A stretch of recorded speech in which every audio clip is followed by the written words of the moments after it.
Yun! Sa pool! Wala ka nang kawala! Ang husay mo na talaga, Apo. Tinamaan mo sa pagitan ng kanyang mga mata. Nakita niyo po, Lolo?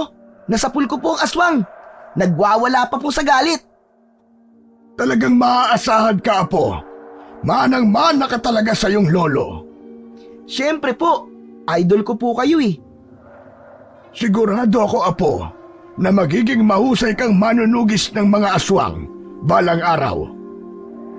Sa isang malayong probinsya ng Katimugang Luzon, taong 1985, naninirahan sa isang baryo ang pamilya ni Lolo Ramon. Mahigit 10 taon na rin silang naninirahan sa lugar na yon na kung tawagin ay Baryo Makahoy. Tinawag na Makahoy ang naturang baryo dahil na rin sa matataas na puno na dito'y tumutubo. Maraming kwento tungkol sa baryong ito na naging kuta raw ng mga hukbalahap nung panahon ng Hapon. Sagana sa mga prutas at mga ligaw na hayop ang kagubatan sa Baryo Makahoy. Pagsasaka at pangangaso ang pangunahing ikinabubuhay ng mga naninirahan dito. Nang dumating ang pamilya ni Lolo Ramon sa baryo ay tahimik ito. Nakakagala ang mga tao kahit saan man nila naisin. Tanging nag-iingat lang sila sa mga mababangis na hayop na maaaring manakit sa kanila. Subalit ang katahimikang yon ay unti-unting nabago. Napalitan yon ng takot at pangamba dahil isang araw ay napabalitang napasok ng mga masasamang loob o mga taong labas ang baryo. Sinasabing nagkuta sa kabundukan ng mga taong kalaban ng gobyerno. Kaya kumalat ang balita na pinamumugaran ng mga tulisan ang kabundukan. Dumalang ang mga tao na umaakyat ng bundok upang manghuli ng mga ligaw na hayop na maaaring gawing karne. Pinagbawalan na rin ng kapitan ang magtungo sa kabundukan ng mga taga-baryo upang walang mapahamak. Ngayad ko lamang ay ang inyong kaligtasan, kaya pinagbabawalan ko kayo. Sa isang pagpupulong pangbarangay, ang mga residente ng Baryo Makahoy, ipinauunawa sa kanila ni Kapitan ang dahilan kung bakit mahigpit niyang ipinagbabawal ang magpunta na sa gubat. Kaya lamang may mga kababaryo pa rin silang hindi nakikinig. Matigas ang kanilang mga ulo. Ang sa akin ay paalala lamang. Pero kung hindi niyo ako pakikinggan at tutuloy pa rin kayo sa gubat upang manghuri ng ligaw na hayop, wala na akong magagawa. Kaya lamang wag na wag niyo akong sisisihin kapag may nangyaring masama sa inyo. Kasalukuyang nasa mainit na pagpupulong si Kapitan nang isang lalaki ang humahangos na lumapit sa Kapitan. Maputik at walang pangsapin sa paa. Nakasakbit sa bewang ang isang gulok. Nasa balikat naman ang isang busog at pana. Isa siyang mangangaso at galing sa gubat. Hindi agad makapagsalita ang lalaki nang lumapit sa Kapitan. Oh, bakit? Anong nangyari sa'yo?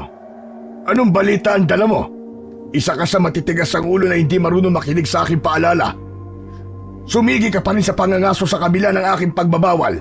At ngayon narito ka na takot na takot. Ano ba nangyari?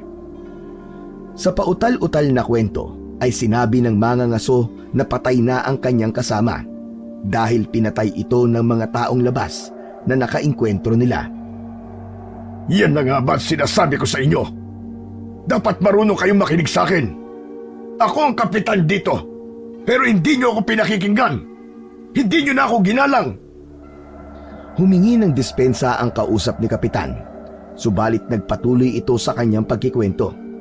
Hindi inaasahan ng Kapitan, maging ng mga tao sa pagpupulong, ang sunod nitong sinabi. Anong sabi mo?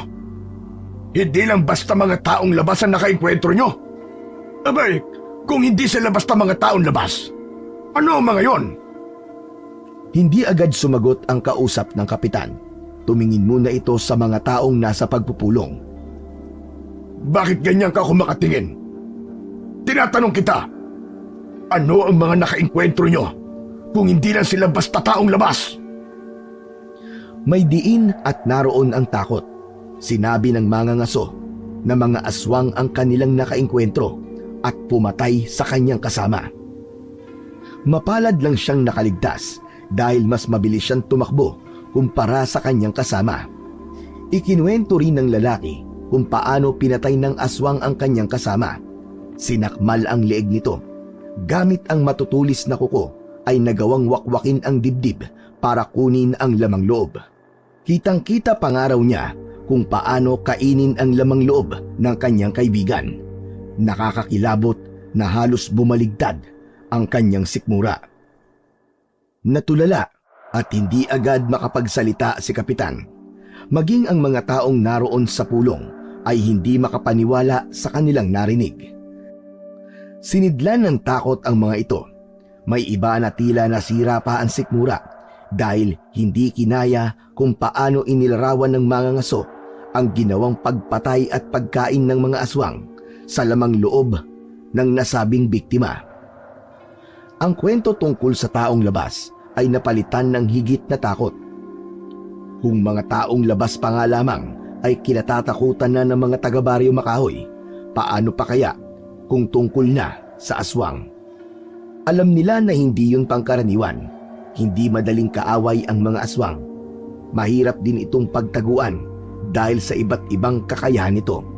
Madali nilang mahahanap ang isang tao o kanilang biktima dahil sa kanilang pang-amoy at pakiramdam. Bagamat hindi nakarating sa pulong sa barangay sina Lolo Roman, ang balita naman ay agad na kumalat. Nagmistulang isang hangin na agad na nakarating sa mga residente. Kaya naman agad ding nagbabala ang mga magulang na huwag magpapagala-gala ang kanilang mga anak dahil maaaring makasalubong nila ang mga aswang. Totoo kaya ang kumakalat na balita, Itay? Pwedeng totoo. Pwede rin namang hindi. Bakit naman po? Maaari kasing pakanalang din yun ng mga ngaso para wala nang iba pang magpunta sa gubat at nang sila-sila na lang ang manghuli roon ng mga ligaw na hayop. Ibig sabihin, Itay, nagsisinungaling siya? Maaaring ganun na nga. Alam mo naman ang panahon ngayon, iba na ang ugali ng mga tao.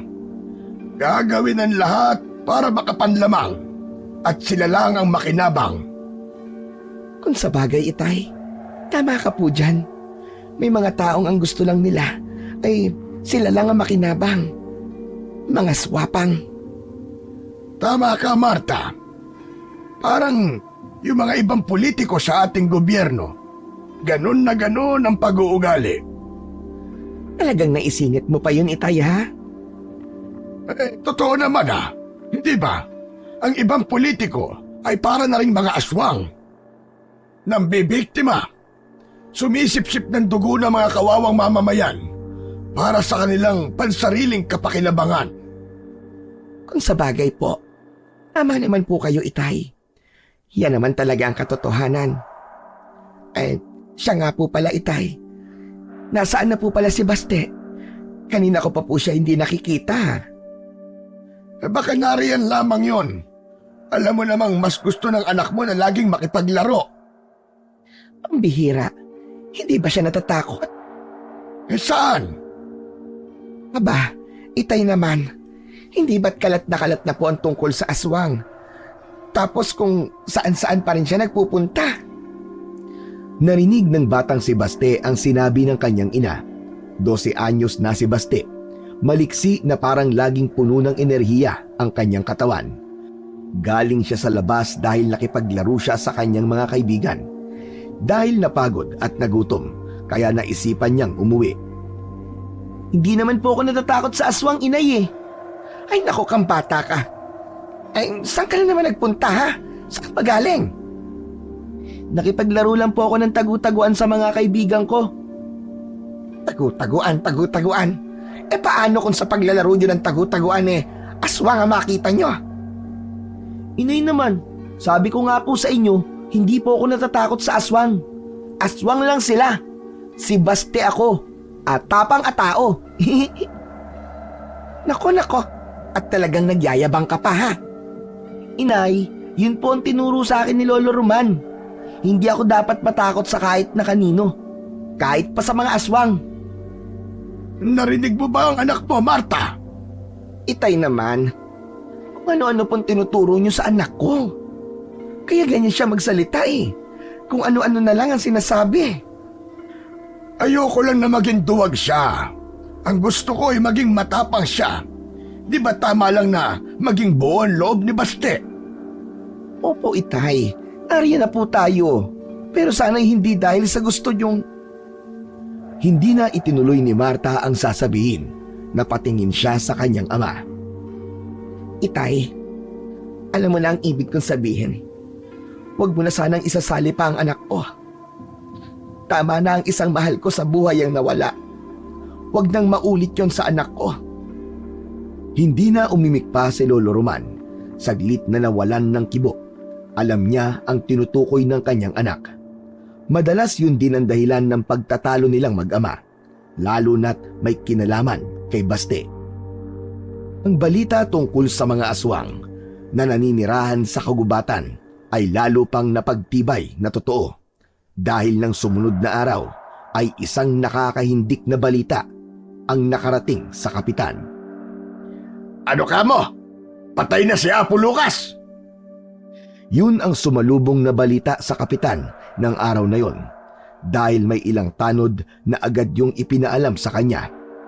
Kilala sa baryo Makahoy si Apo Lucas dahil isa itong albularyo. Siya ang naging doktor sa baryo, lalo na't malayo ang kanilang lugar sa ospital. Hindi lang pagpapagaling ng iba't ibang sakit ang kayang gawin ni Apo Lucas. Nagpapaanak din siya. Kaya din niyang magpalayas ng masamang espiritu. Maraming kayang gawin si Apo Lucas, kaya malaking kawalan siya sa baryo. Pinatay pala ng halimaw si Apo Lucas. Nakakalungkot na balita. Ayon sa mga tanod na nagbalita, ay wakwak ang dibdib ng albularyo. Wala na itong lamang loob. Ubus din ang dugo sa katawan. Isa lang ang pinaniniwalaan nilang gagawa ng ganong karumal-dumal na pagpatay. Kagagawa nito ng aswang.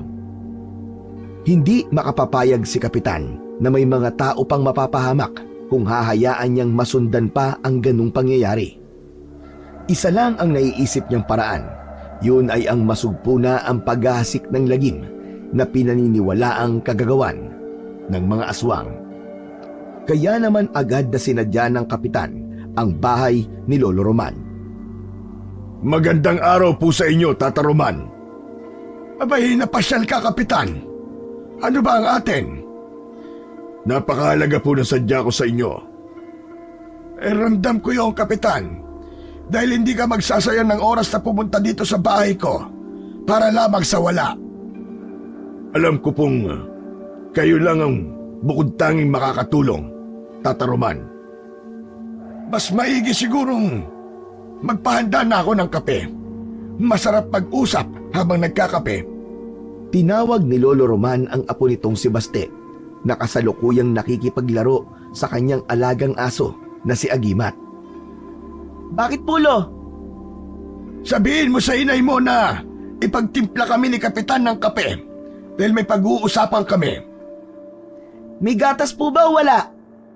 Wala! Okay po. Nakalimutan ko.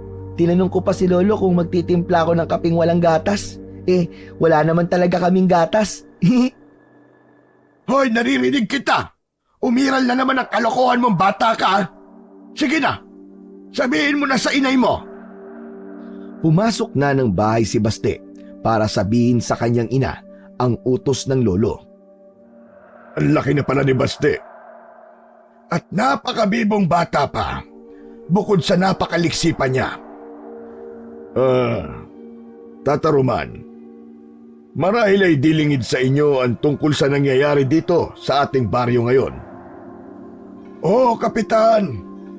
Nababalitaan ko ngayon.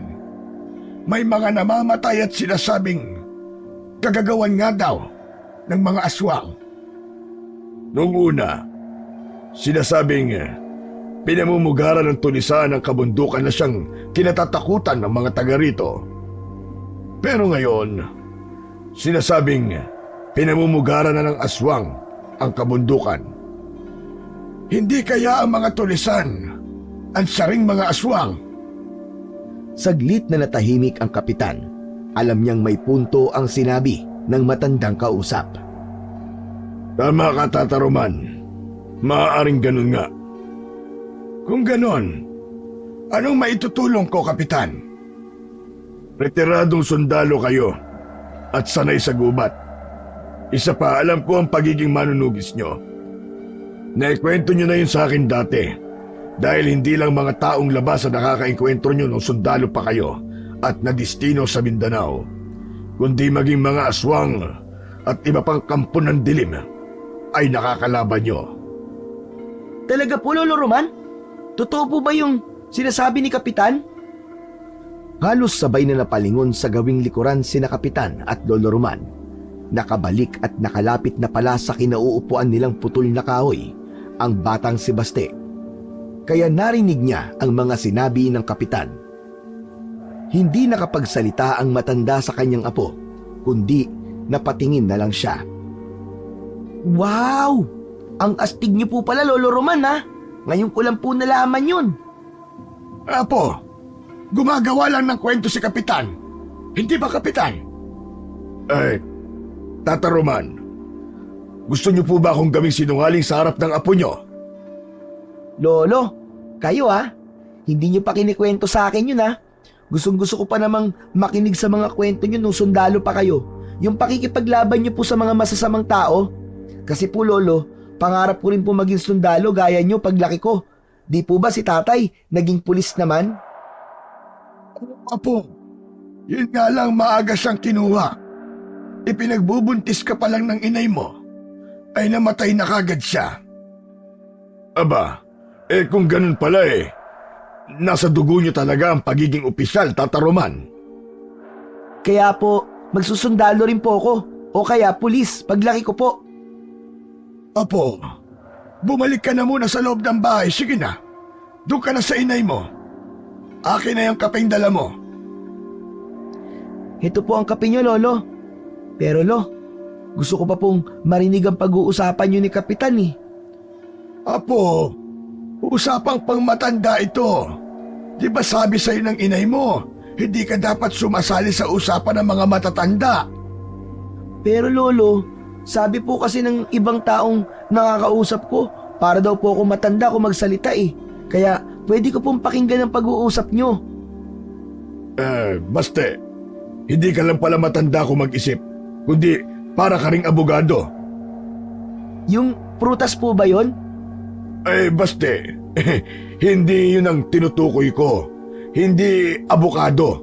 Abogado, lawyer, yung tagapagtanggol. Attorney, hindi abogado. Kasi po katunog eh. Sige na po, mag-usap na po kayo ni Lolo at dito na lang po muna ako. Makikinig lang po ako sa inyo. Apo, sige na. Huwag na sanang mapilit. Hindi pa rin umalis sa pagkakaupo si Baste. Sumalampak na kasi siya sa isang malapad at putol na kahoy para makinig sa pag-uusap. Kaya lang, tinawag siya ng kanyang ina. Pinapasok siya sa loob ng bahay. Sige na, Baste. Tinatawag ka na ng inay mo.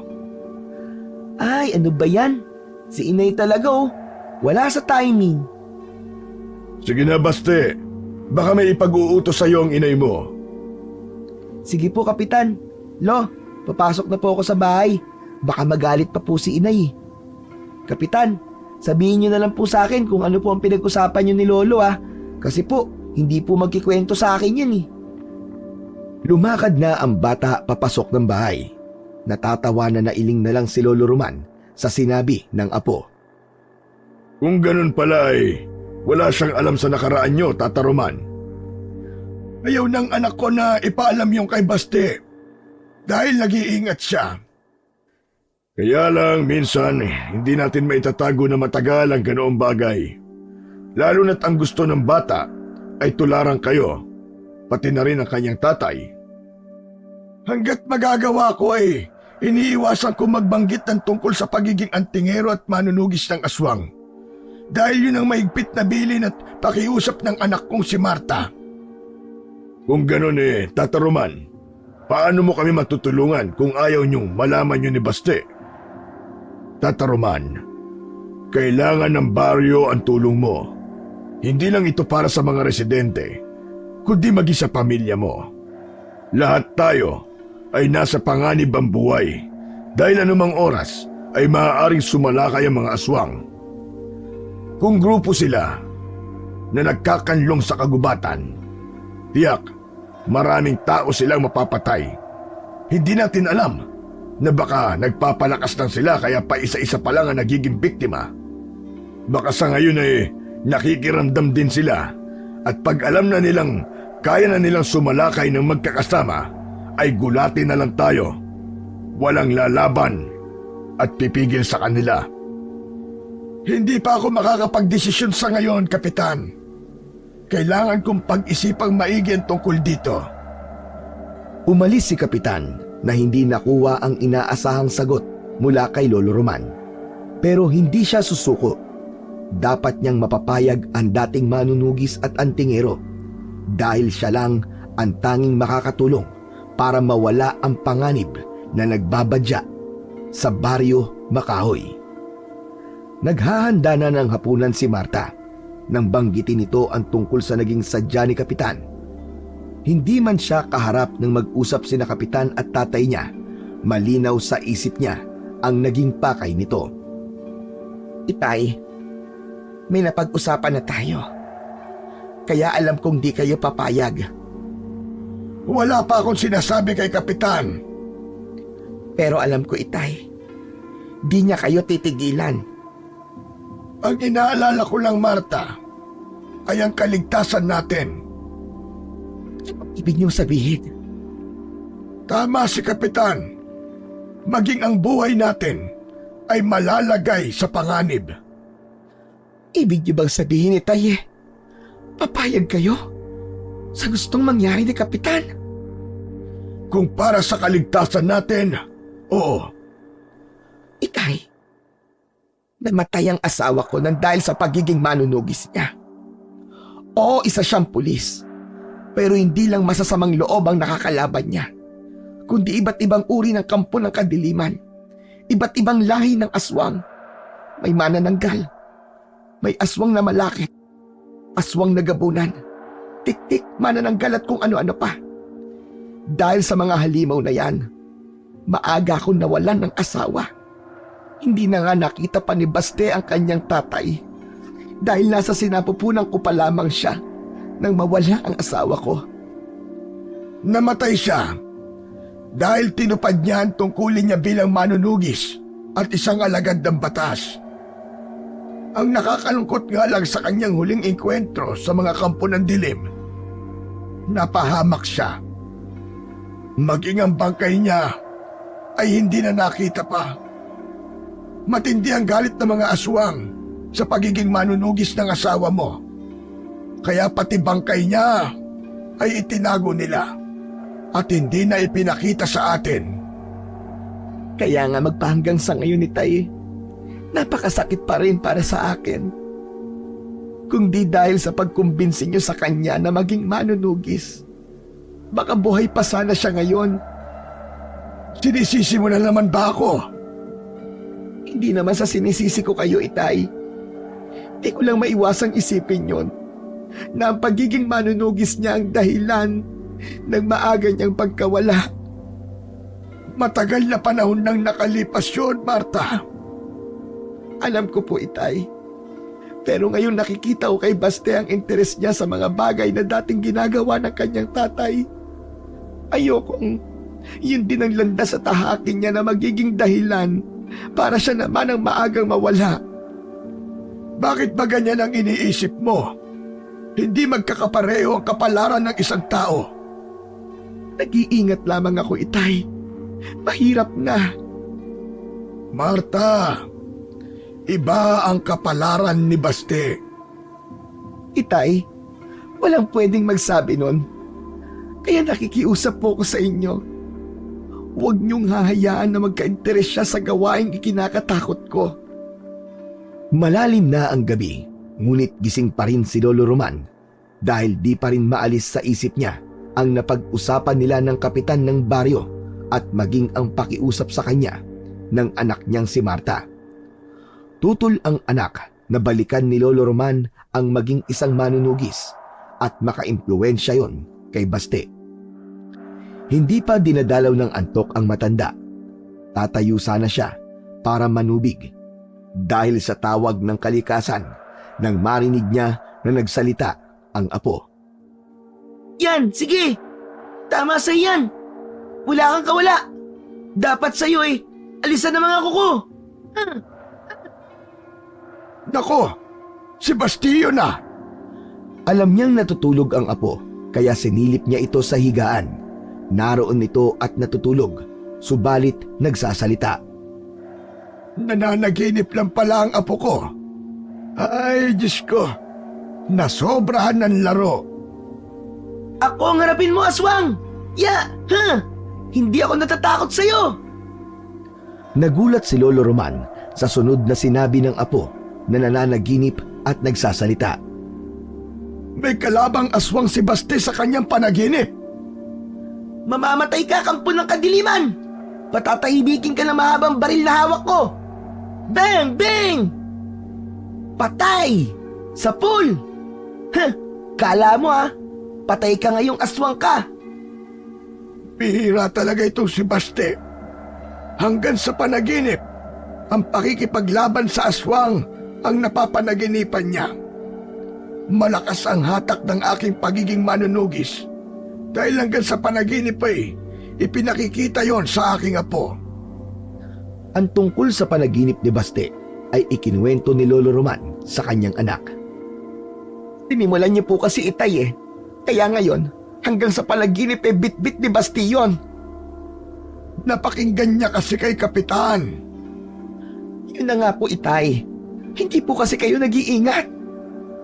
Pero kung yun ang kapalaran ng apo ko, abay wala tayo magagawa, Marta. Kahit na ano pa po ang sabihin nyo, ayoko pa rin. Hindi ako papayag na maging manunugi si Baste. Ibang buhay ang pangarap ko para sa kanya. Lumipas ang mga araw, wala pa ring nabubuong desisyon si Lolo Roman. Alam niyang sa susunod na araw ay babalikan siya ng kapitan at aalamin ang kanyang desisyon. Wala noon ang mag-inang Marta at Baste. Nag-deliver si Marta ng puto at sinukmani na ipinaluto sa kanya. Sa kabilang baryo pa ang pupuntahan nila. Mag-aalas 6 na ng hapon ay nasa daan pa rin ang mag-ina mula sa pagdideliver ng kakanin. Dadaan sila sa taniman ng saging papauwi. Nang dumaan sila sa lugar na yon, nang patungo pa lang sila sa pagdideliver, walang mga puno ng saging ang nakaharang sa kanilang dinadaanan. Subalit nang pauwi na sila, nagtataka si Marta kung bakit may mga katawan ng saging na nakahambalang sa dinaraanan nila. Sandali lang. Bakit may mga katawan ng saging na nakaharang dito? Oo nga po, inay, no? Kanina wala pa naman po mga yan, Nagtataka si Marta at kasabay ng kanyang pagtataka ay nagtaasan ang kanyang mga balahibo. May kakaiba siyang pakiramdam na hindi niya maintindihan. Teka, bakit po, inay? Okay lang po ba kayo?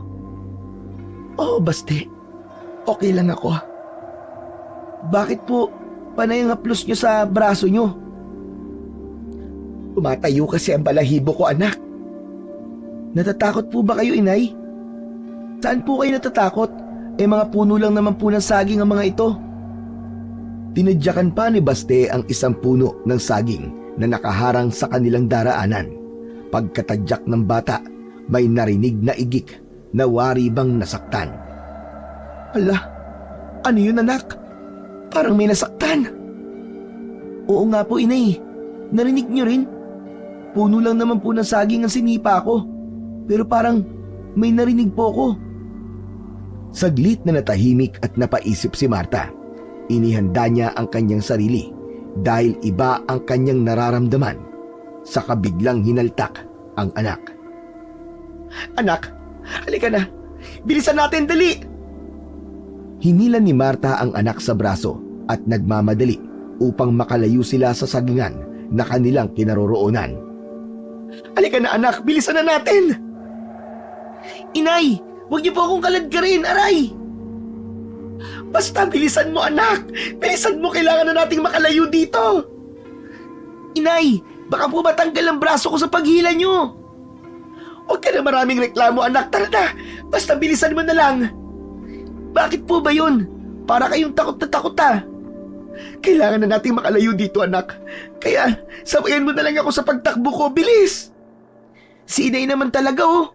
Hindi ko po kayo maintindihan, eh. Anak naman, sumunod ka na lang sa akin. At huwag na huwag kang lilingon kahit na anong marinig mo. Bakit po? Ay nako, huwag ka na maraming tanong, anak. Bilisan na natin. Patuloy sa pagtakbo ang mag-ina. Nagmamadali sila habang hatak-hatak ni Marta ang braso ng kanyang anak. May naramdaman ang bata habang sila'y tumatakbo. Inay, may sumusunod po yata sa atin. Basta anak, huwag kang lilingon. Tuloy ka lang sa pagtakbo mo. Inay, parang malapit na po sila. Tuloy lang sa pagtakbo, anak. Dalian mo. Huwag kang lilingon. Ano po ba yung sumusunod sa atin? Huwag ka na maraming tanong, anak. Bilisan mo pa. Malapit na tayo sa bahay natin. Ligtas na tayo doon. Parang hayop po ang sumusunod sa atin, Inay. Umaatungal pa po. Anak, huwag na huwag kang lilingon. Bilisan mo lang ang pagtakbo. Subalit dahil sa labis na pagmamadali, ay nasalabid ang paa ni Baste sa isang nakalitaw na sanga ng puno. Aray! Ang paa ko! Bumagsak si Baste, hawak ang nasaktang kaliwang paa. Tumayo ka na riyan, Baste! Dalian mo! Bago pa nakatayo si Baste, ay napalingon siya, kaya kitang-kita niya ang 3 aswang na nakasunod sa kanila. Tumakbo ang mga ito at nasa anyo ng baboy ramo. Sila ang mga puno ng saging na nakaharang sa dinadaanan nila kanina. Sila ang uri ng aswang na may kakayahang magpalit ng anyo mula sa pagiging tao ay nagagawang maging hayop o isang kakaibang bagay. Paraan ito ng aswang upang makapanglinlang. Inay! Sinusundan po tayo ng halimaw! Mga aswang, sila mga puno ng saging kanina. Naging hayop sila. Inay, na pong gagawin natin? Hinahabol po tayo. Aabutan na po nila tayo. Umaapoy po ang kanilang mga mata. Tumutulo po ang mga laway. Tisilain nila tayo, anak. Inay, ano pong gagawin natin? Malapit na po sila sa atin, Inay. Naalala ni Marta, may sakbit nga pala siyang gulok sa bewang. Lagi niyang daladala yon kapag umaalis siya ng bahay at matatagalan siya bago bumalik. Ito ang proteksyon nila laban sa mga kampon ng kadiliman. Kung bahala sa kanila, anak. Hindi sila sasantoy ng dala kong gulok. Matalas ito. Kakahasa ko pa lang. Ano po? Lalabanan niyo po sila? Oo, anak. Dahil hindi nila tayo titigilan. Sabik sila sa dugo at laman ng tao. Lalo na ng bata. Lokong aswang nena. Kursunada pa pala ako. Tumabi ka, Baste. Ako ang haharap sa kanila. Huminto sa pagtakbo ang 3 aswang nang ganap na makalapit kina Marta. Umaatungal ang mga aswang. Inihanda ni Marta ang kanyang armas. Ang gulok na bagong hasa na pinunasan ang talim ng langis na binabaran ng bawang. Sige, hayop ka. Lumapit ka rito. Lumapit kayo sa akin. Ako ang harapin nyo. Nakatitig kay Marta ang mga aswang. Hindi agad makalapit, kundi umaatungal lamang. Inay, mag-iingat po kayo. Sabay-sabay na nakatitig ang 3 aswang kay Baste. Natatakam na sila sa dugo at laman ng inosenteng bata. Hindi nyo mapapakialaman ang anak ko, mga hayop kayo. Dadaan muna kayo sa ibabaw ng aking bangkay. Ang papangit yung mga aswang kayo. Umalis kayo rito. Lagot kayo sa nanay ko. Hindi natatakot ang mga aswang sa armas na dala ni Marta dahil higit na nangingibabaw sa kanila ang masarap na putahe na maaari nilang matikman. Kaya naman agad na sumalakay kay Baste ang isa sa mga aswang. Subalit bago pa tuluyang makalapit ito, ay iwinasiwas ni Marta ang hawak niyang gulok.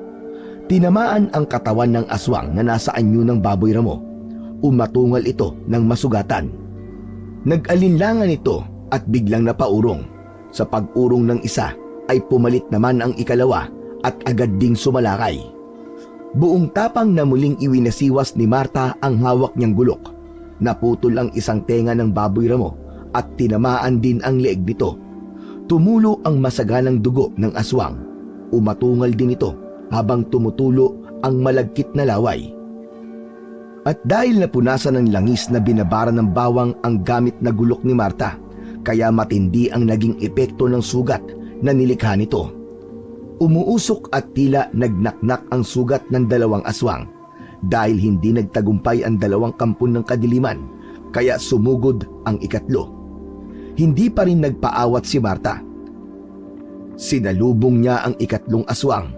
Dahil siya ang sinalakay nito, ay buong lakas na itinusok ni Marta ang hawak na gulok sa tiyan ng baboy ramo.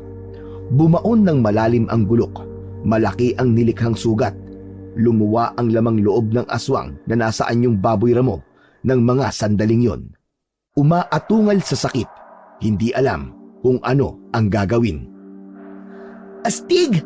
Ang galing niyo po, inay! Natalo niyo po ang mga aswang! Wakwak po ang tiyan! Walang nagawa ang mga kampon ng kadiliman. Hindi makatayo. Tila kumukulo at umuusok ang sugat sa katawan. Tara na, anak, lumayo na tayo rito at baka may dumating pang mga kalahi nila. Ang galing niyo po talaga, inay! Paano niyo po nagawa yun? Halika na, huwag ka nang marami pang tanong. Ang mahalaga ay ligtas na tayo. Nagmamadali nang umalis ang mag-ina upang umuwi na. Samantala, ang mga sugatang aswang na iniwan ay unti-unting umusok ang katawan hanggang sa tila natunaw ito at naging itim na usok at ganap na naglaho. Sa pag-uwi sa bahay ay agad na ibinida ni Baste sa kanyang lolo Ramon ang nangyari sa kanilang mag-ina. May kasama pang aksyon na nagkikwento ang bata kung paano pinatay at nilabanan ng kanyang ina ang mga aswang. Grabe, lo! Kung nakita niyo lang po, ang galing po talaga ni nanay. Para po siyang action star. Ang tapang niya po. Alam ko yun. Talagang matapang ang inay mo, apo. Mahal na po talaga sa inyo, lolo. Abay, syempre. Oo naman. Kanino pa nga ba magmamana yun kundi akin lamang? Lo, gusto ko rin pong matuto gaya ni inay. Para po may pagtanggol ko rin po ang sarili ko kapag may mga aswang po ako nakaharap. Nasa kusina si Marta habang nagkwekwentuhan ang maglolo, kaya narinig niya ang sinabi ng anak niya. Dahil sa pangyayaring yon ay muling kinausap ni Lolo Roman ang anak niyang si Marta. Kaya nangyari ang ganon, Marta, na may nakainkwentro kayo na aswang ay upang makapagdesisyon ka ng tama. Pero itay, kailangan na ng anak mo ang matuto at maging biyasa. itay, takot pa rin po ako. Mas nakakatakot kung wala siyang alam, Marta. Kapag mahina siya at di niya kayang ipagtanggol ang kanyang sarili, lalong mapapahamak si Baste. Hindi kumibo si Marta sa sinabi ng kanyang ama dahil tama siya na kailangan ni Baste na matuto ng pakikipaglaban.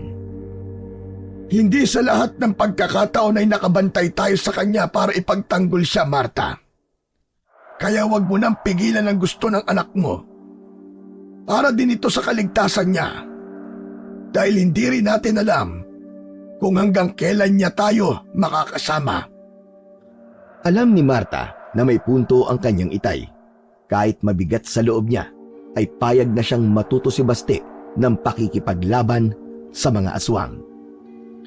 Nang sumunod na pagbisita ni Kapitan sa bahay nila Lolo Roman, ay may nabuo ng desisyon ang matanda. Pumapayag na siyang maging pinuno ng mga manunugis. May salamat, Lolo Roman. Malaking tulong sa Baryo Makahoy ang pagpayag ninyo.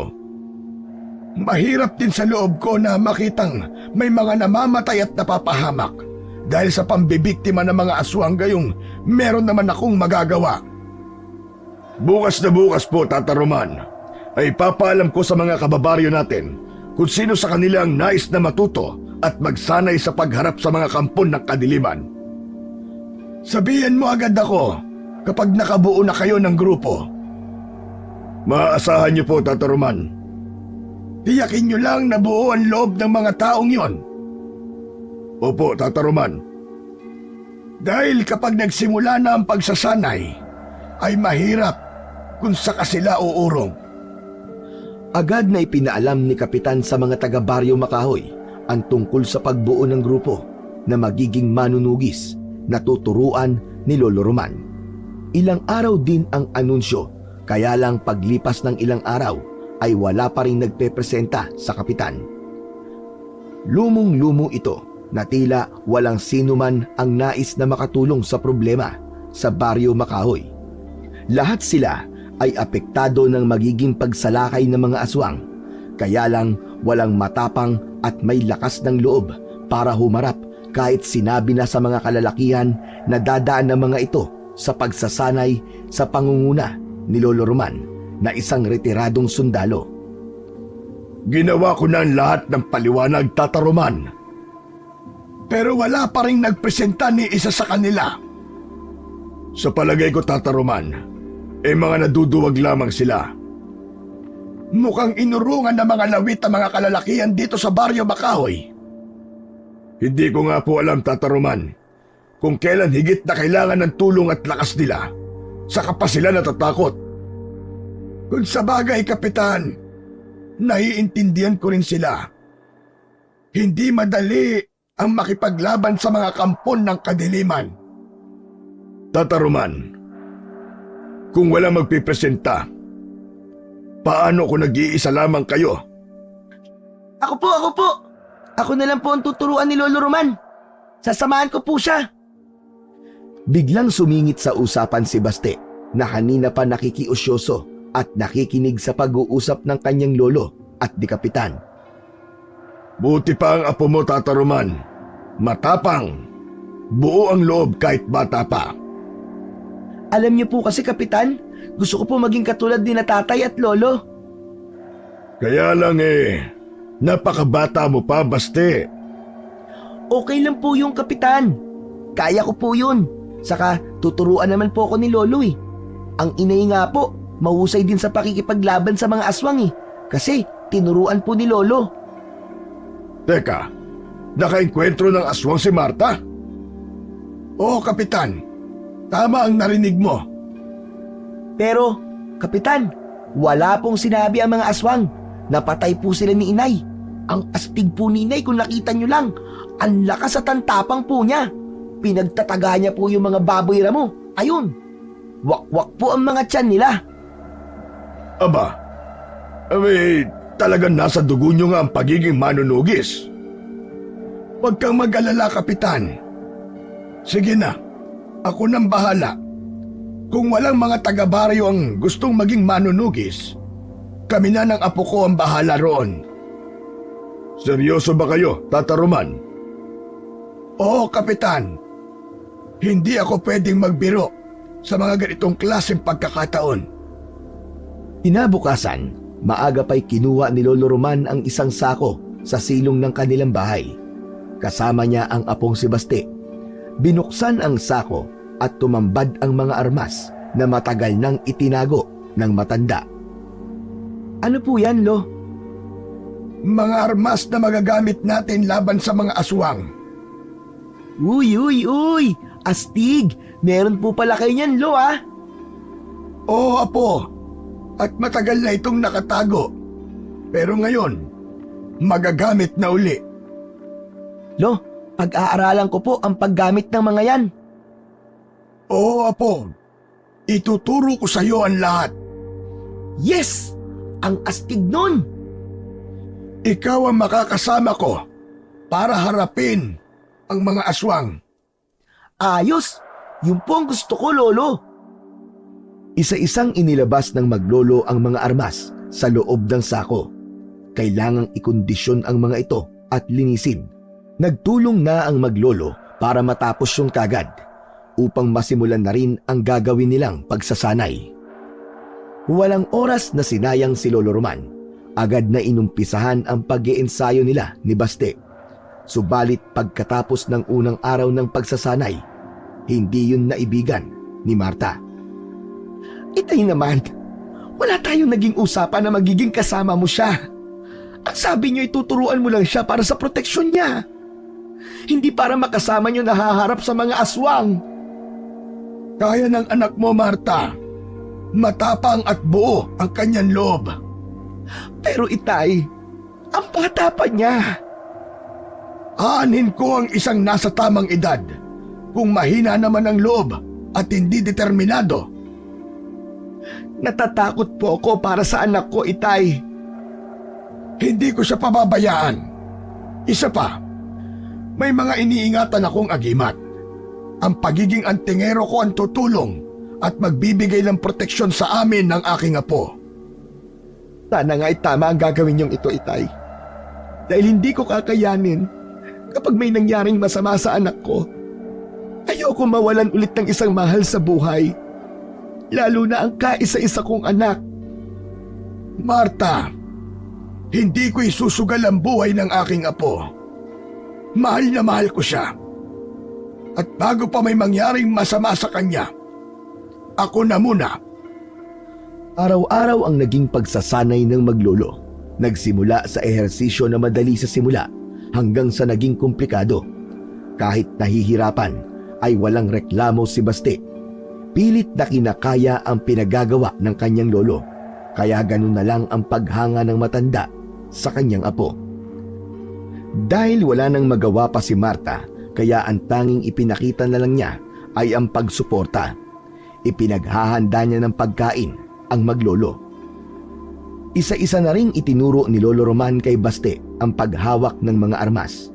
Mula sa paggamit ng baril na disabog, iba't ibang uri ng kutsilyo at matatalas na bagay, maging ang tamang paggamit at pagwasiwas ng latigo at buntut pagi. Madaling natutunan yun ni Baste. Sadyang may angking kakaiba at katangian ng bata para agad na matutuhan ang paggamit ng mga sandata.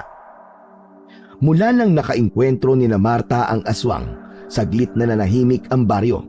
Marahil natakot ang mga ito sa pagkamatay ng kanilang mga kasama. Kaya lang hindi doon natatapos ang pag-aasik nila ng lagim. Mahilig manurpresa ang mga aswang. Sumasalakay sila sa panahong hindi nakahanda ang mga tao. Subalit iba na ngayon dahil nakapaghanda na sila Lolo Roman at Baste. Sila ang nakatalaga para humarap sa pagsalakay ng mga aswang. Handang-handa na ang maglolong manunugis. Agad na kumalat sa baryo ang tungkol sa maglolo. Sila ang magtatanggol sa taga-baryo. Tuwang-tuwa ang mga ito dahil alam nila na may poprotekta na sa kanila sa kuko ng dilim. Samantala, sa kabundukan ng Baryo Makahoy, naroon ang grupo ng sinasabi nilang mga taong labas. Gaya ng bali-balita, hindi lang sila mga taong labas, kundi mga kampon din sila ng dilim. Mga rebelde, subalit nagtataglay ng kakaibang katauhan ng mga aswang na handang maghatid ng kilabot at kamatayan sa mga taga-baryo. Ang mga ligaw na hayop ay dumalang na sa kabundukan dahil ito ang kanilang naging pagkain. Subalit nauumay na sila sa lasa ng karne ng hayop sa gubat. Iba kasi ang lasa ng sariwang dugo at laman ng tao. Isang espesyal na putahe yun para sa mga aswang. Nauuhaw na rin sila sa sariwang dugo ng tao. Hindi nila kakayanin ang gutom at uhaw na yon dahil iba ang lakas na dinudulot sa aswang ng sariwang lamang loob ng tao at mas malinamnam din ito. Nagtipon-tipon ang mga nilalang na yon sa kabundukan. Naghahanda sila sa isang pagsalakay. Dapat nang maibsan ang gutom at uhaw na kanilang nararamdaman. Hindi na sila makapaghintay pa. Kaya nag-aabang na lang sila sa pagkagat ng dilim upang gawin ang kanilang pagsalakay. Sa ibaba ng kabundukan, sa Baryo Makahoy, ay kausap ni Lolo Roman ang kapitan. Sigurado po kayo, Tata Roman? Oo, Kapitan. Dahil hindi maaari magkamali ang pakiramdam ng isang katulad kong antingero. Kung ganun pala anumang oras ay sasalakay na mga aswang? Oo, Kapitan, tama ka. Yun ang ibinabadya ng simoy ng hangin na galing sa kabundukan. Kakaiba ang amoy na dala ng hangin. Gutom ang mga aswang. Sabik sila sa laman at dugo ng tao. Mabuti pala tapos na kayo sa inyong pagsasanay ng iyong apo. Madaling matuto si Baste, Kapitan. Siguro dahil nasa dugo niya ang pagiging isang manunugis. Nakatulad niyo po, Tata Roman, na isang manunugis. Hanga po talaga ako sa tapang ng apo niyo. Sa halip na matakot sa maaari niyang harapin. Abay, parang nasisiyahan pa siya at nasasabik. Nakatangian ng isang manunugis, Kapitan. Ang kagustuang lipulin ang mga kampo ng dilim sa halip na matakot.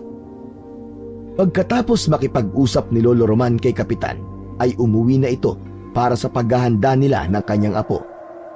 Dahil dumating na ang sandali para sa kanilang misyon. Para ipakita na rin sa mga tao kung ano ang kakayahan ng maglolong manunugis. Alam na rin ni Marta na anumang sandali ay mapapasabak na sa isang laban ang kanyang anak.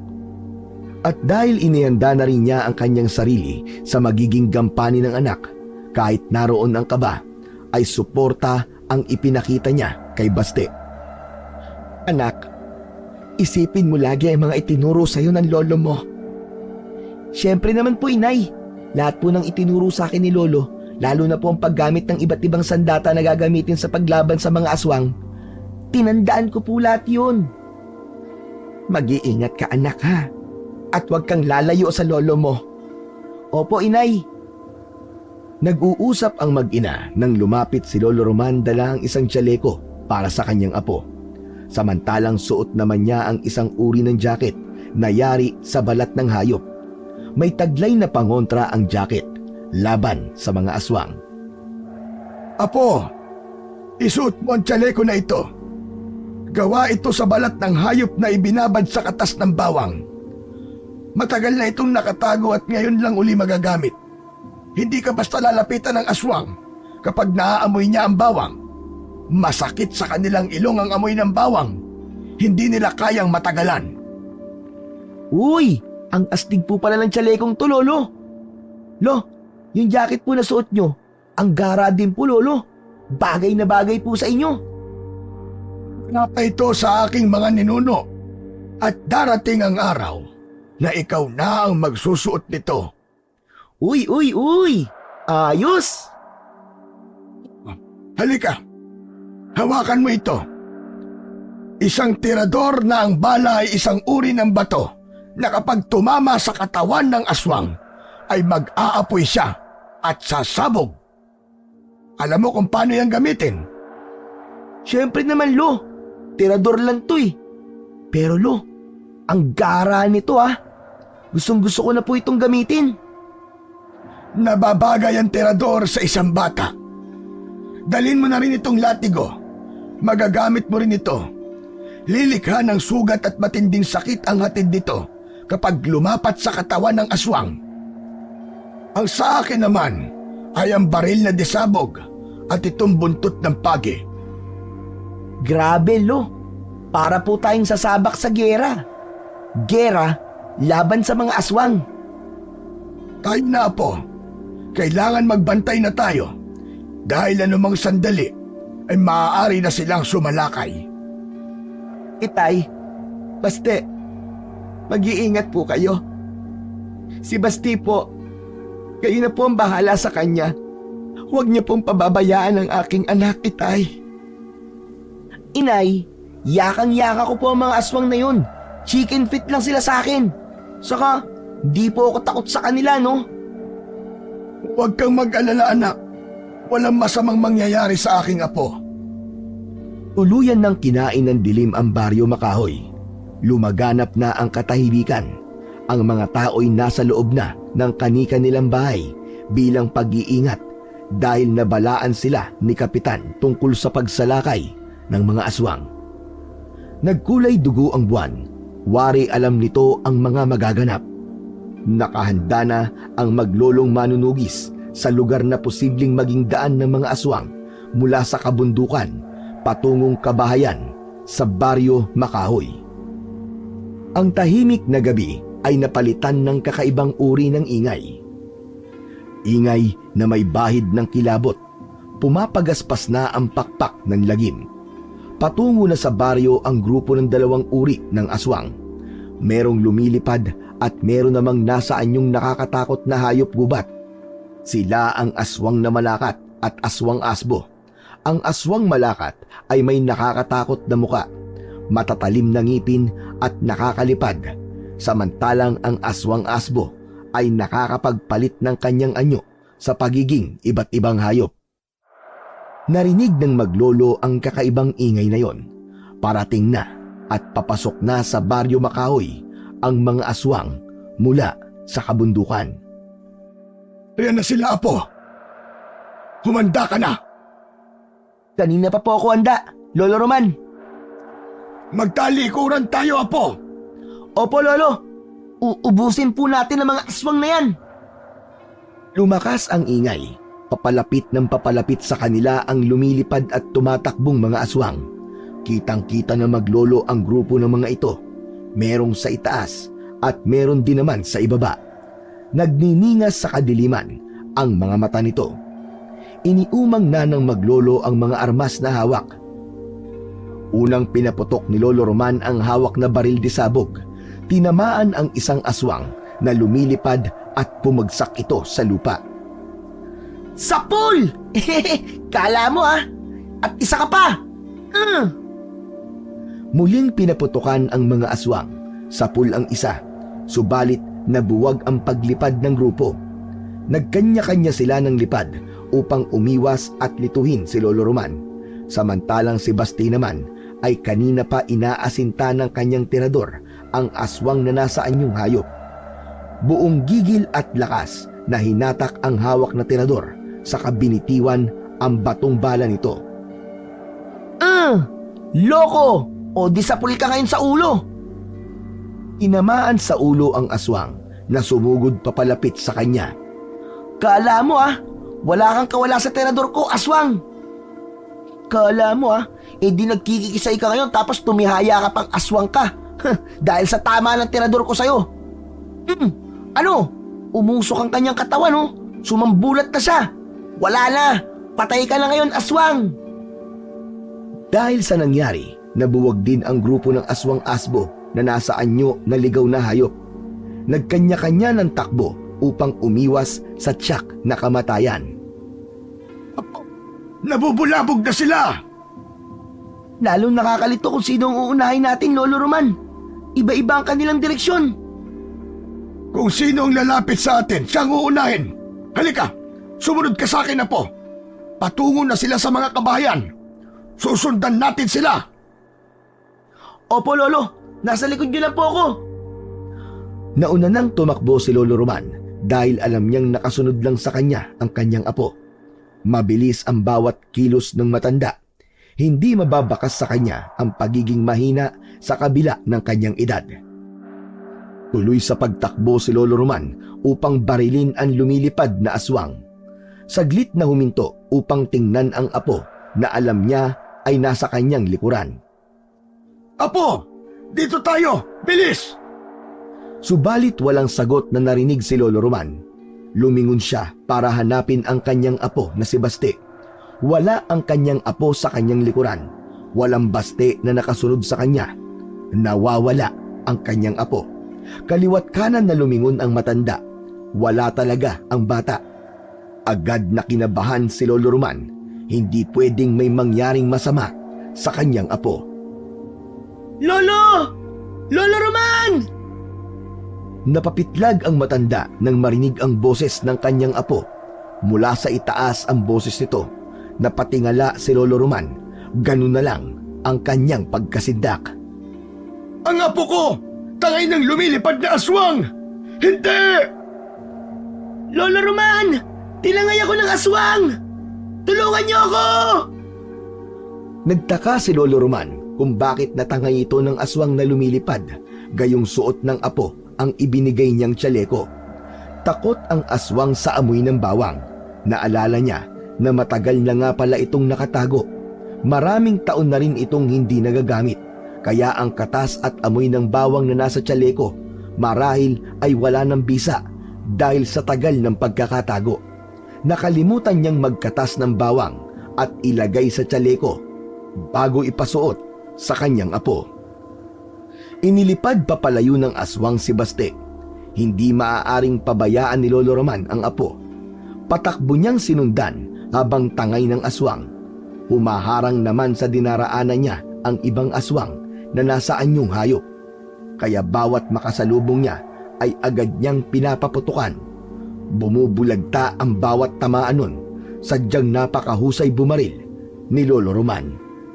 Samantala, habang tangay si Baste ng aswang na lumilipad, pilit naman niyang inaalis ang pagkakahawak nito sa kanya. Nagpupumiglas ang bata. Hindi niya alam kung saan siya dadalhin. Posibleng gawin siyang pagkain ng kampon ng kadiliman. Hindi ako papayag na gawin mo akong hapunan, hayop ka! Kailangan akong makawala sa'yo! Bitiwan mo ako! Tuloy lang sa pagkampay ang lumilipad na aswang habang tangay si Baste. Subalit nasa ganoong mang kalagayan ay mababaka sa bata ang katapangan. Hindi ito kakikitaan ng takot. Buong buo ang kanyang loob. Alam ko na! Ang latigo na binigay sa akin ni Lolo na nakasabit sa bewang ko, magagamit ko yun! Humanda ka ngayon sa aking paniki ka! Matutulungan ako ng latigo ko! Habang inililipad ng aswang si Baste, ay pilit naman niyang hinahagilap sa kanyang bewang ang latigo. Yun ang makakatulong sa kanya. Sa wakas, ay nahagilap din ni Baste ang latigo. Humanda ka! Nahawakan ko na ang latigo ko! Ngayon naman, gagawin ko ang itinuro sa akin ni Lolo Roman kung paano to gamitin! Habang nasa itaas at inililipad siya ng aswang, ay iwinasiwas niya ang latigo. Inikot niya ng ilang ulit sa hangin. Kumuha ng buwelo kung paano ito isasabid sa leeg ng lumilipad na aswang. Hanggang sa magawa niya ngang isilo ang latigo sa leeg ng aswang na tumangay sa kanya. Hinila niya ito at humigpit ang pagkakasilo sa aswang.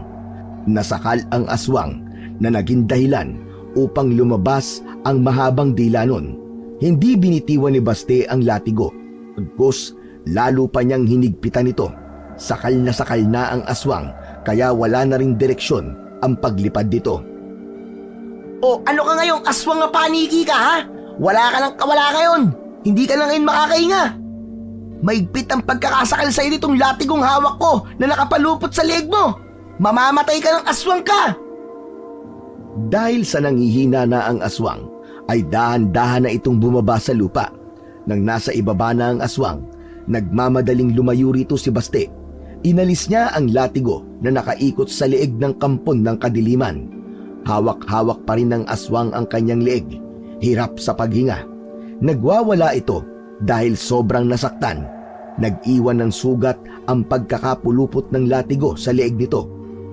Upang matiyak na mamamatay na ang aswang, ay inasinta na ito ni Baste gamit ang kanyang tirador. Subalit bago pa niya pakawalan ng bala ng kanyang tirador, ay sumabog na ang katawan ng aswang. Ang kanyang Lolo Roman ang bumaril sa kampon ng kadiliman. Kanina pa ito nakasunod sa kanya habang tangay siya ng aswang upang tiyakin ang kanyang kaligtasan. Lolo! Nagmamadaling lumapit sa kanya si Lolo Roman. Ganun na lang ang pag-aalala. Ngayos ka lang ba, apo ko? Opo, Lolo. Ayos lang po ako. Hindi ka ba sinaktan ng aswang na yon? Hindi ka ba niya kinagap? Hindi po, Lo. Okay lang po ako. Huwag po kayong mag-alala sa akin. Ligtas po ako, Lo. Saka, ayaw po akong kagatin ng aswang. Nabahuan po yata sa akin. Hindi po kasi ako naligo eh. Puro ka talaga kalokohan.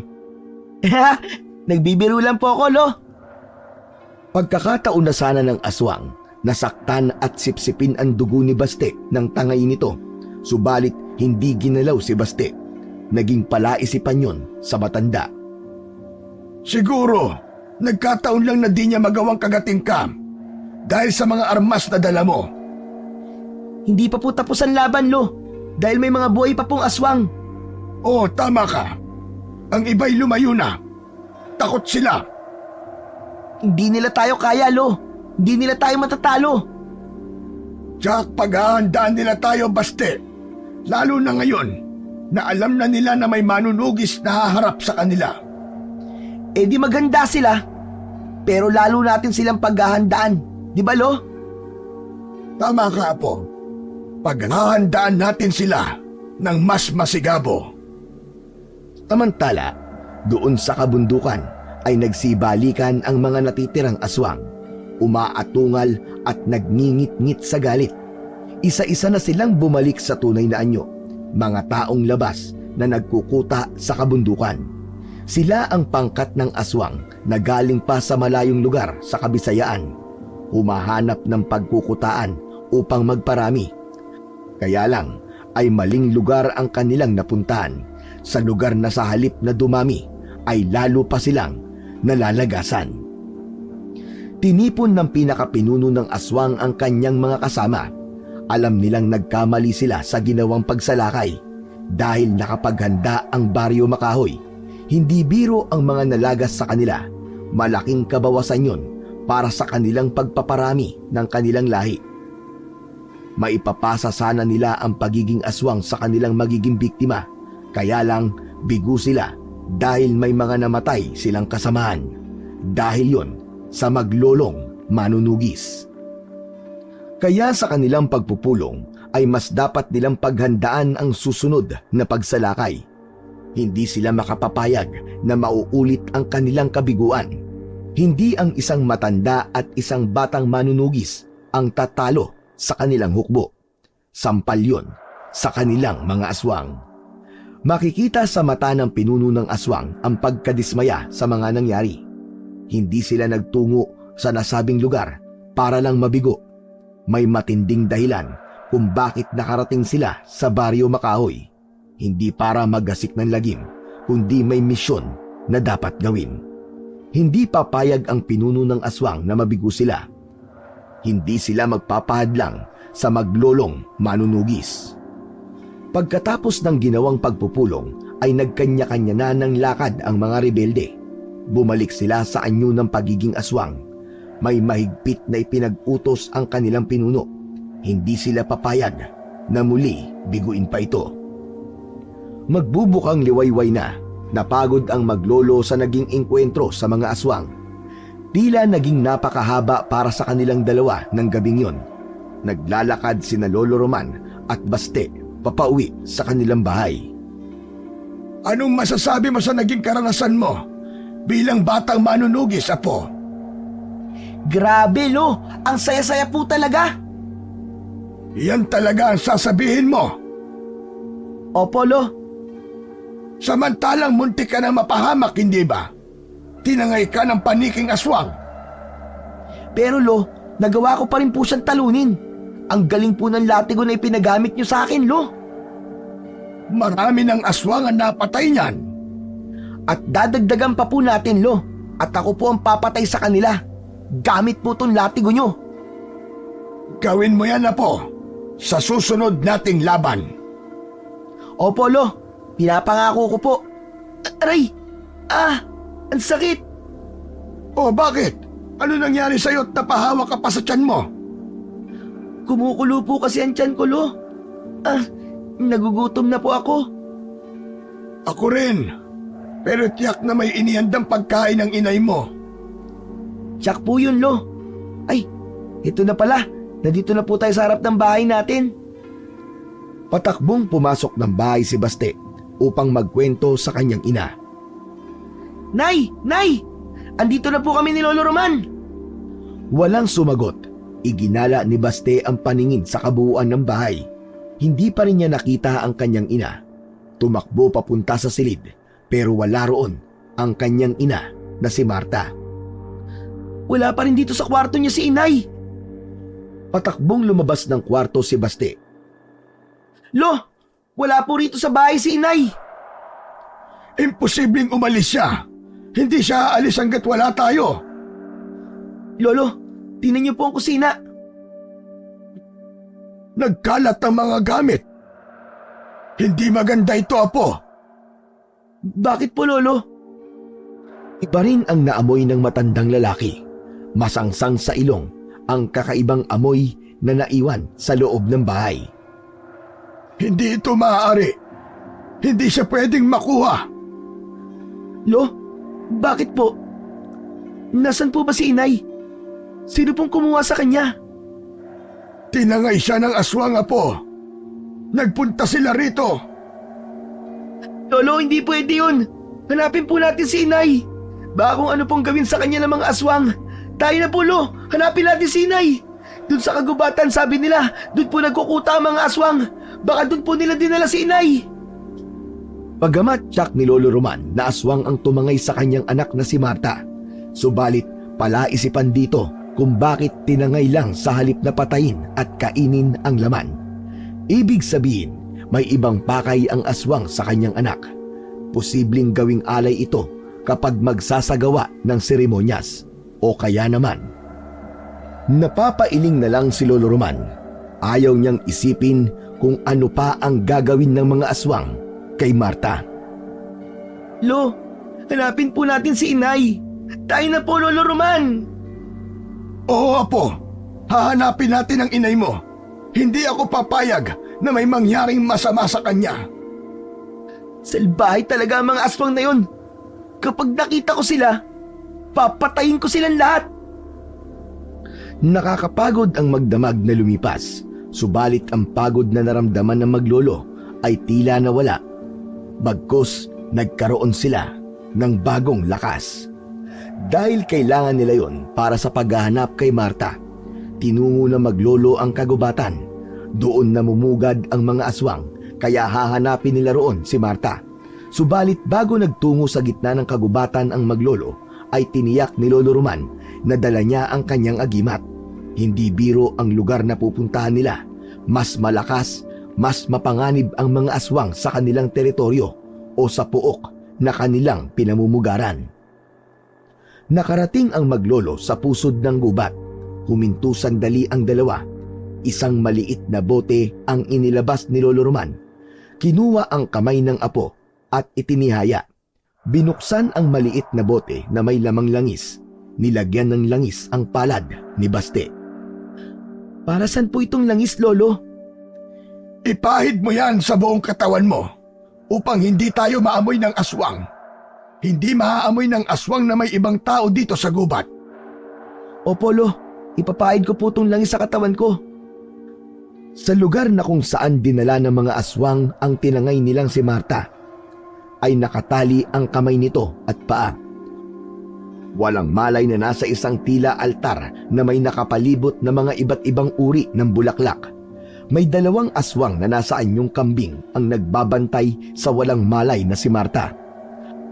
Samantala, walang sagabal namang narating ng maglolong manunugis ang kuta ng mga aswang. Agad nilang nakita ang kanilang hinahanap. Lo, ayun po si inay. Nakaiga siya. Dito nga nila dinala. Hindi nga tayo nagkamali. Lo, iligtas na po natin si inay. Baka patayin na nila ang nanay ko. Gusto ko na po silang tiradurin. Huwag muna, Apo. Huwag muna. Pero Lo, baka po gawin na po nilang pagkain si inay eh. Hindi tayo maaaring magpadalos-dalos sa ating gagawin, Apo. Mahirap mabulabog ang mga aswang. Lalo na't narito tayo sa kanilang kuta. Titingnan na lang po ba natin si inay? Apo, alam ko ang nararamdaman mo. Dahil mahal na mahal mo ang iyong inay. Pero sabi ko nga sa'yo, hindi tayo maaaring magpadalos-dalos dahil baka lalong mapahamak ang iyong inay. Samantala, unti-unti nang bumalik ang malay ni Marta. Nagulat nang makita ang kinaroroonan niya. Agad itong nagpumiglas dahil sa takot na nararamdaman. Mga hayop kayo! Bakit niyo ako dinala rito? Kalagan niyo ako, mga halimaw! Pakawalan niyo ako, mga aswang! Pakawalan niyo ako! Sa kabila ng pagwawala ni Marta, ay tila walang nakakarinig sa kanya. Hindi pinapansin ng mga aswang na naroon ang pagwawala niya. Ano bang gagawin niyo sa akin? Pakawalan niyo ako! Isang aswang na tila kanilang pinuno ang lumabas at nakakakilabot ang anyo nito. Hulubot ang balat sa muka na pinaghalong anyo ng baboy ramo at aso. Matutulis ang mga pangil at mahaba ang mga kuko. Ang buhok ay mahaba na parang nalalagas. Matalim at mapula ang mga mata. Siya ang pinuno ng mga kampon ng dilim. Gising ka na pala. Paumanhin kung pilit kitang ipinakuha sa aking mga alagad. Ayop ka! Ikaw pala na pangit ka, may pakana nito! Bakit mo ako ipinadukot, aswang ka? Ano ba ang kailangan mo sa akin? Kumalma ka lang. Wala akong masamang balak sa'yo. Kundi lang ako nakatali dito. Makikita mo ang hinahanap mo. Akala mo yata natatakot ako sa'yo, hayop ka! Matapang na babae. Hindi ka pa rin nagbabago. Ikaw pa rin ang babaeng kilala ko. Anong sinabi mo? Kilala mo ako? Oo, kilalang kilala. Ikaw si Marta.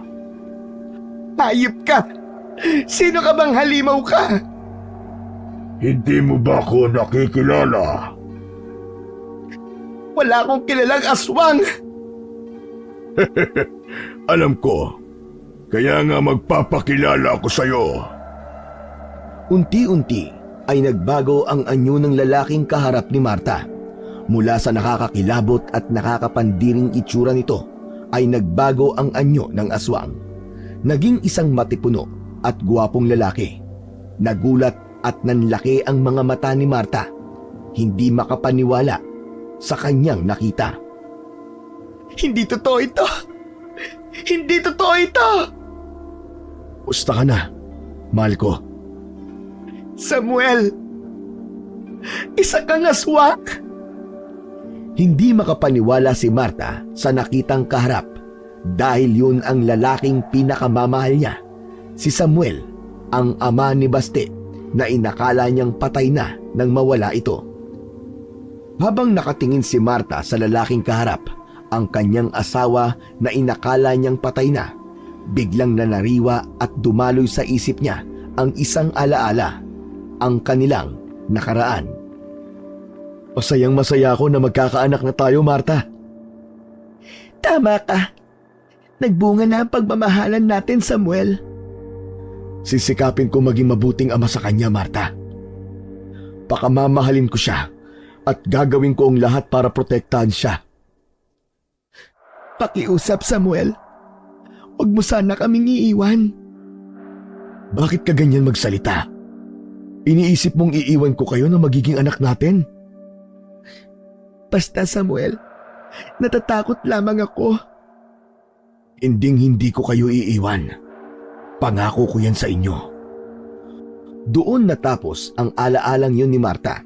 Hindi maaalis sa isipan niya ang naging pangako ni Samuel. Hindi nito natupad yun dahil iniwan sila nito. Nangyari yun nang maisama siya sa isang misyon bilang isang pulis. Nagkaroon ng matinding engkwentro sa mga alagad ng dilim, mga aswang na sumalakay sa isang lugar. Doon na rin nawala si Samuel at inakala niyang patay na. Pagkatapos ng mahigit 10 taon ay nagbalik ito. Nagkita sila, kaya lamang may kakaiba ng katauhan. Hindi ko maintindihan, Samuel. Paano ka naging aswang? Isa kang manunugis.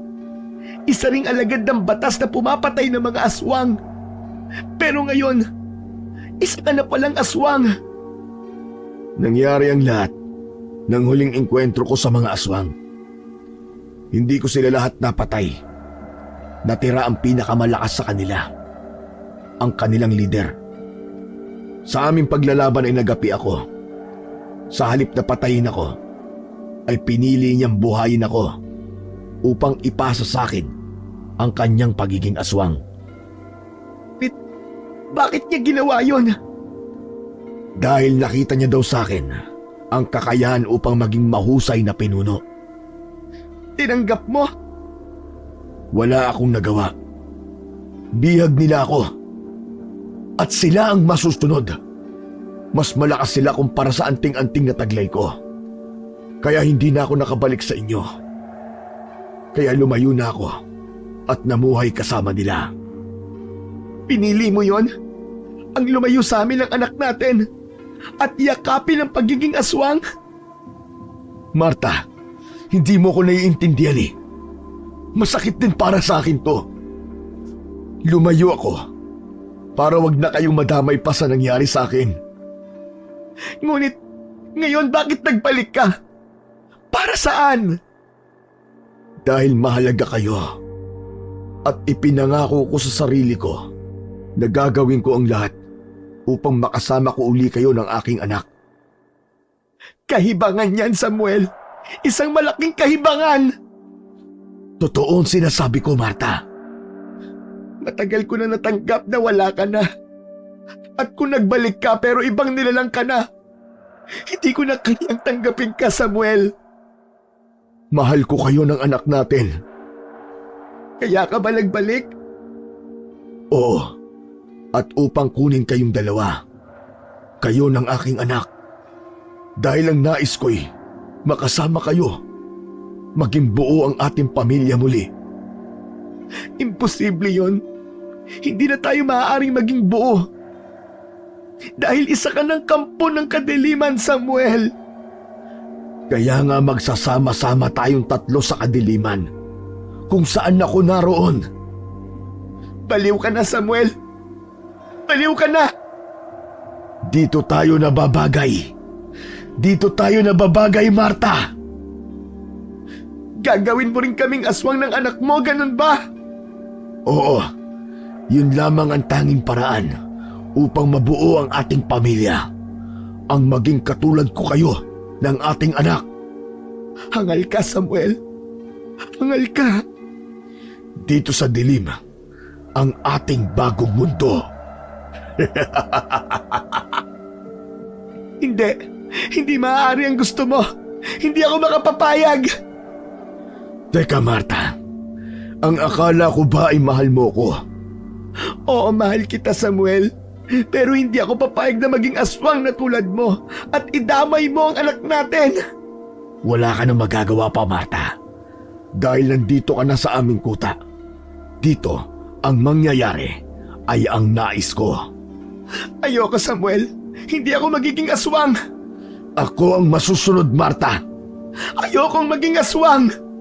Magiging masaya tayo uli, Marta. Magiging masaya tayo. Huwag ka lalapit sa akin. Sabi ko naman sa'yo, diba? Ako ang masusunod. Dinakman ni Samuel ang braso ni Marta. Saka hinawakan nito ang ulo ng asawa. Walang nagawa ang babae dahil nakagapos ang kanyang mga kamay at paa. Bitiwan mo ang ulo ko, Samuel. Ano ba? Bitiwan mo ako. Ngayon, ibuka mo ang iyong bibig. Ayoko. Ayoko. Kailangan maipasa ko sa iyo ang likidong itim at maging katulad na rin kita. At sa susunod, ang anak naman natin. Baliw ka na. Hindi mangyayari ang gusto mo. Demonyo ka. Buksan mo ang bibig mo, Marta. Buksan mo. Ayoko. Huwag nang matigas ang ulo, Marta. Huwag mo na akong pahirapan. Dahil sa pagpupumiglas ni Marta, ay mahigpit na hinawakan ni Samuel ang ulo ni Marta upang mailapat ang kanyang bibig sa bibig ng babae. Yun ang paraan upang maisalin ang itim na likido mula sa kanyang bibig. Subalit bago pa mangyari ang ibig ni Samuel, ay isang malakas na putok ng baril ang umalingaw-ngaw. Sumabog ang ulo ni Samuel, sumambulat ang utak na may mabaho at kakaibang kulay. Galing ang putok na yon sa baril na disabog na hawak ni Baste. Ayos! Tinamaan ko siya! Sabog ang ulo ng lalaki! Baste! Apo! Anong ginawa mo? Naku, pasensya na po kayo, Lolo Roman ha. Pinakialaman ko po tong desabog nyo. Natulala ka po kasi kanina habang nakatingin kay inay at dun sa lalaki. Kaya kinuha ko na po sa inyo tong baril. Ayun, tinamaan ko po siya sa ulo. Sabog ang ulo ng lalaking aswang. Wala na akong magagawa. Wala na. Pinatay mo na siya. Aba, dapat lang na mamatay ang aswang na yun, Lolo. Dahil sa ginagawa niya kay inay. Nakita ko yon, Apo. Sabi ko naman po sa inyo hindi po ako papayag na may gawing masama kay inay ang kahit kasino. Lalo na ang isang aswang. Dahil sa pagkamatay ni Samuel na pinuno ng aswang, ay naligalig ang kuta. Nagwala ang mga aswang na naroon. Handa nilang ipaghiganti ang napatay na pinuno. Naging mabilis naman ang pagkilos ng maglolong manunugis. Isa-isa nilang inasinta ang naglipa ng aswang sa gubat. Maging si Marta ay tumulong na rin sa maglolo. Sama-sama nilang ginawa ang lahat upang lipulin ang mga aswang na namamahay sa gubat ng baryo Makahoy. Sanggang dikit ang maglolo na inuupakan ang aswang na makikita. Maliksi ang bawat kilos, mabilis ang galaw, meron sa itaas at meron sa ibaba na mga aswang na dapat patayin. Hoy, hoy, hoy! Ikaw! Halika ritong diablong buang ka! Saan ka pupunta, ha? Hetong sayo! Uubusin natin sila, Apo! Opo, Lolo! Ako naman!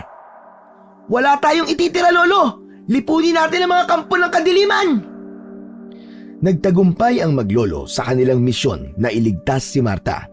Nakakapagod ang engkwentrong yon.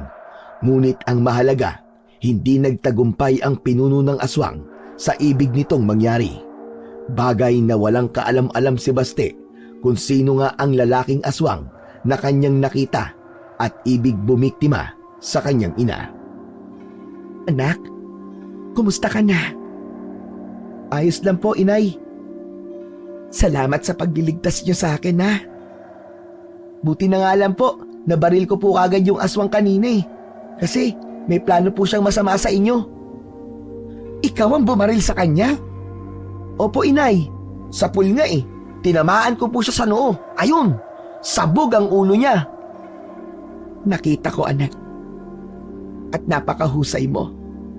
Totoo ang sinabi ng iyong lolo Roman. Teka, inay.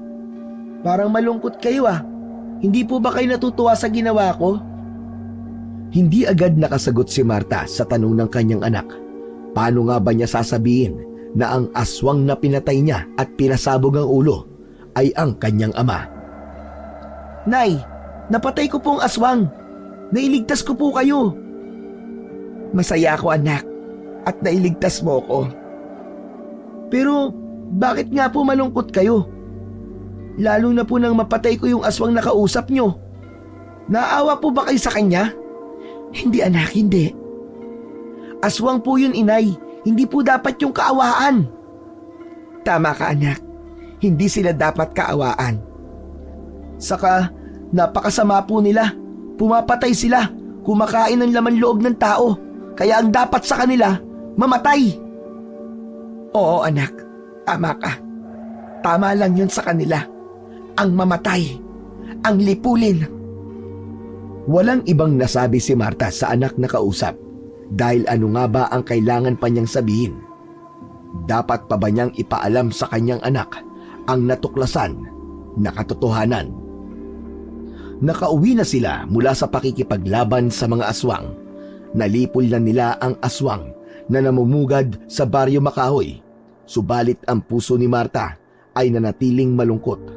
Sa kanyang pag-iisa ay lumapit ang amang si Lolo Roman. Hindi ko akalain na buhay pa pala siya at makikita natin muli, itay. Pero hindi na siya ang Samuel na asawa mo, Marta. Opo, itay. Alam ko naman po yun. Alipin na siya ng dilim. Kampon na siya ni Satanas. Ang ikinalulungkot ko lamang ay si Basti pala kanyang anak ang pumatay sa kanya. Iniligtas ka lamang ng iyong anak, Marta. Alam ko naman po yun. Nagtataka ang anak mo. Bakit ka nalulungkot? Hindi na lang sana sila nagkita pa. Ipapaalam mo ba sa anak mo ang totoo tungkol sa aswang na yon? Hindi na po, Itay. Kung ano po ang pinaniniwalaan ni Baste tungkol sa tatay niya, yun ang dapat manatili. Ayoko pong dungisan pa ang mabuting pagkakakilala niya sa kanyang ama. Dahil yun ang aking ikinuwento sa kanya. Tama ka, anak. Hindi na kailangan malaman pa ni Baste ang totoo. Isa pa wala na si Samuel. Mabuting ama. Mahusay na pulis at manunugis. Yun ang dapat manatili sa isipan ni Baste. At hindi ang katotohanan na isa tong aswang na naghasik ng lagim at pumapatay. May nakaraang bumabalik na wala ng puwang sa kasulukuyan, lalo na kung ang magiging hatid nito ay para lamang sa kapahamakan.